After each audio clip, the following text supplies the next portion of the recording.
ছাত্র ছাড়া দুনিয়া চলে না। ছাত্র ছাড়া মানুষ মানুষকে ভালোবাসেন। তাই বেশি ছাত্র যারা খুঁজে তাদের কাছ থেকে দূরে থাকতে হবে যদি আপনি সফলতা অর্জন করতে চান। মনে রাখবেন, ছাত্র এমন একটা জিনিস, ছাত্রের জন্য মানুষ মানুষকে ধ্বংস করে দেয়। ছাত্রের জন্য বন্ধু বন্ধুকে ক্ষতি করে। ছাত্রের জন্য আপন মানুষও পর হয়ে যায়। তাই এরকম ছাত্রভোগী মানুষকে আমরা চিনব কিভাবে? আপনাকে একজন মানুষ কি ছাত্রের জন্যই ভালোবাসে না বিনা ছাত্রে ভালোবাসে?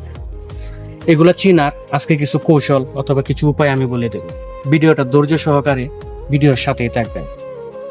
1 নম্বরে, ছাত্রভোগী মানুষ তারাই যারা তাদের বড় কোনো ছাত্রের জন্য আপনার সাথে যোগাযোগ করে।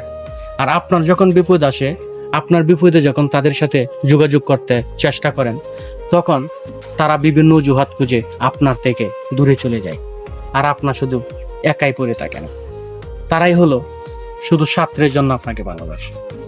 দ্বিতীয়তে, ছাত্রভোগী মানুষ তারাই যারা আপনার সামনে আপনার সুনাম করবে, আর আপনি যখন দূরে সরে যাবেন তখন তারা আপনারই বদনাম করবে।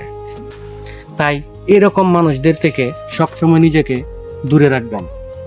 আপনার লাইফের জন্য, আপনার সফলতার জন্য খুবই উপকারী।